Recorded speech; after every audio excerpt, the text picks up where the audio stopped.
Hello everyone. So when you start a case, what do you do when you first receive the problem? Do you directly jump to the research? Or do you right away think of a lot of suggestions, but sometimes do not know how to choose it? Today we are going to talk about the hypothesis issue tree, which is very often the first step we do for any case cracking. Issue tree helps you to think and is used to approach the case problem by listing what issues are involved and which of them are the most important issues for further analysis. Suppose we have a case question that says how the government encouraged exercising during COVID lockdown. We can then divide the case question into two main issues, and for each of them, we can furthermore divide them into sub-issues.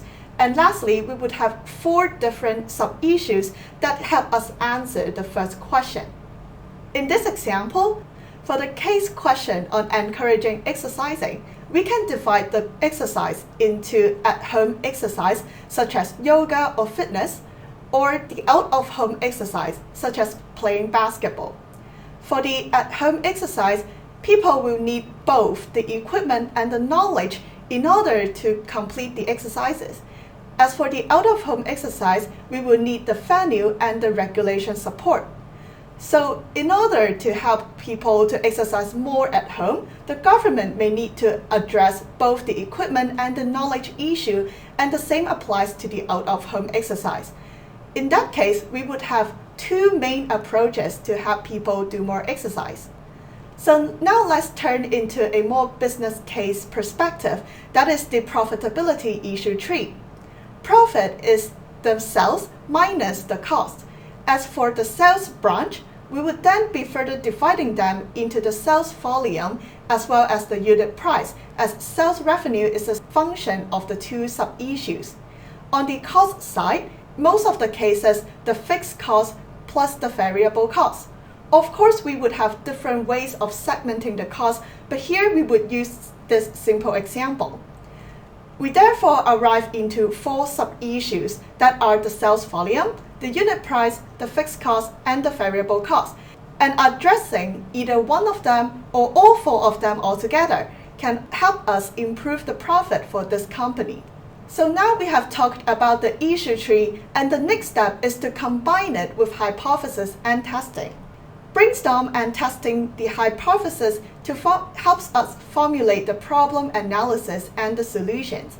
Hypothesis is your intuitive guess of a reason or a solution. It is not true until you have proved it with facts. However, we still need to make these hypotheses because it gives you a starting point to any case cracking. If the case is proved to be true with your reasoning, then we can continue to identify this case and formulate the solution for it. Or in case if it is proved to be wrong, we would stop analyzing that issue and move on to the next hypothesis and test if it is correct.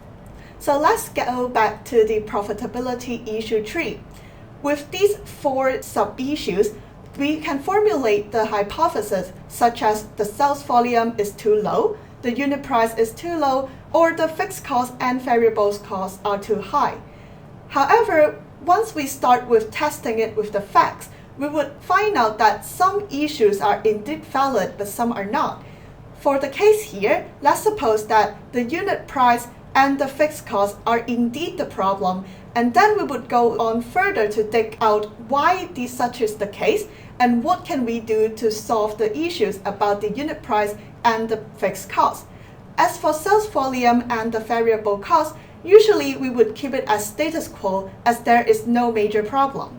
So you may wonder, how do we know that what issues are important or what issues are not? Important issues are usually that are out of our regularity. It means that when we compare the company performance with the past performance, for instance, there may be steady reduction of the unit price when sales volume is consistent over time. It may mean that the product is getting less popular, that the company would need to reduce the price in order to keep its sales. Another perspective may be comparing the company's performance with the competitors. For example, that company may have much higher fixed costs versus the competitors when both of them have similar variable cost.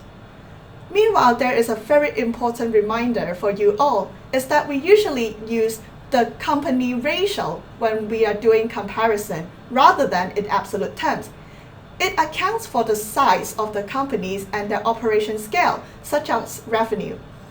One example would be that Alibaba, the e-commerce giant in China, versus the Hong Kong TV Mall in Hong Kong. The two operate in very different scale, so even if Alibaba has a higher fixed cost, it does not mean that this company must be less efficient. Instead, we need to account for the fixed cost over the company revenue so as to know that whether the efficiencies are in a same level. So now let's go to a case that is close to you and me, and we will start with making hypotheses to research strategically. Recently, the CUHK New Asia Canteen has closed down and assumed that the problem is because of low revenue. So for now, we would not be considering the supply side factors. And then we can come up with 3 different hypotheses. First is that the food is not that good. The second is that the service issue. And the third would be the location problem. With these 3 hypotheses in mind, we will need to test each of them to see if they are valid or whether we can make any recommendations to help it out. For example, service may not be a good case problem to solve because for student canteen, generally the customers do not expect a high level of service. And second, for the location, because bounded by the nature of a student canteen in the college, it is not likely that we can move the location to elsewhere. So now we can turn to the last question, that is the food issue. To know whether the food is actually bad that caused the closure, we will look into more research to support our hypothesis. For example, we can research on the client from the rating fields, like from Google Maps, from OpenRice, or from student forums. Next, we would also like to compare the company's performance against its competitors, such as other CUHK canteens and even delivery options. We would need to know that whether the historical performance of the company has changed, such as noticing their review differences over time. And lastly, we would be able to say whether this food issue is indeed valid or not. And if it is tested to be true, we can move on to solving the case. For example, we can recommend it to renew its menu or change its chef. To conclude, it is always very helpful to make use of the hypothesis issue tree in any case cracking. We first need to draw the issue tree in order to list out all possible issues and we do not miss out any possibilities. And second, we would be making use of hypotheses to know what are the problems and collect facts to prove these hypotheses are indeed valid. Now, we would have enough facts to support our analysis that help us move on to the next section of case cracking. Thank you, and I'll see you in the next video.